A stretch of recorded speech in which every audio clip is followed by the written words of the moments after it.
for a hard drive, there's what's called sequential read and random reads. Sequential read is in sequence or in order, where you read from the same, like you read in a list of locations, like memory locations. Whereas random read is where you jump to locations on the drive. On a hard drive, every random read has roughly a 10 millisecond delay, which for a 30 FPS game, that's a third of your frame where your hard drive is idle. And you're streaming in 0 bytes per second. This is incredibly damaging to performance to do this. So current game design, developers package large groups. So you hit a trigger point in your game, and then it loads in 100 or so models because you hit the trigger point into RAM. You might not utilize that. You might not see it for the next 2 or 3 minutes, but it has to be in there because it's in that entire package, and they don't want to tank performance. On an SSD, there's basically how it reads in like a table, like it uses a page table. There's some impact from a random read, but it's in the nanoseconds, not 10 milliseconds. So it's not as punishing. And it only impacts one SSD channel while this occurs. So then the rest of the SSD can still be streaming in. So for example, I have the numbers somewhere, but the PS4 under the most intensive load is like 80 like IO operations a second, whereas a SATA SSD, this is a SATA SSD, can do 40,000 IO operations a second under the most stressful load.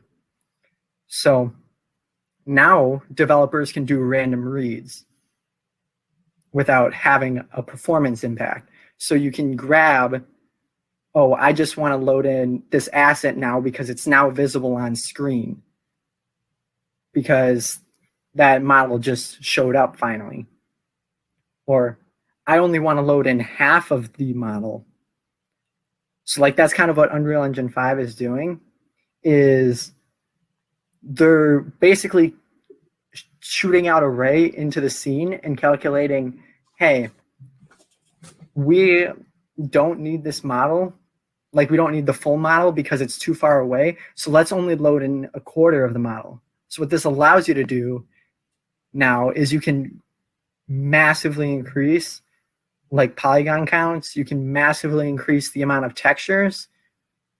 Like that's what virtual texturing and sampler feedback is doing. So now you will have higher texture quality, way higher polygon counts, and it's only because you have an SSD now. If you took a hard drive and put it in these consoles, it would cripple their performance to like 10% compared to like early generation to end of generation. This is a massive leap in capabilities for game developers, and it makes it easier for game development now because now you don't have to manage this because it takes a lot of effort to make sure that you're not trying to stream in assets too close to the player because you don't want a model to just load in right up in the front of your face. Like that's a huge... That's what the LOD pop in and all of that stuff is. Yep. So like that's the biggest thing that's going to change over the course of this generation. Right now, though, no game engine was built around doing that because it was built for the PS4, Xbox One in mind.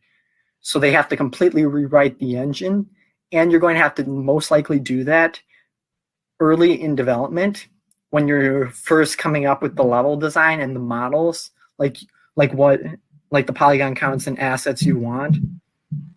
Because if you're already halfway through the game, it's kind of too late to make that kind of change in your game, saying, okay, now we're going to use completely different models and textures now that we have this new capability on the SSD. So this is going to take a bunch of years to get there. Earliest I realistically see is maybe God of War might be the first one that really pushes this, assuming it's a PS5 exclusive. Well, God of War Ragnarok. Yeah, I'm not sure it is, but yeah, we'll see. Yeah, if it is, then that will probably be around the time that happens. But realistically, 2022 is when we'll start to see that transition occur. Nice.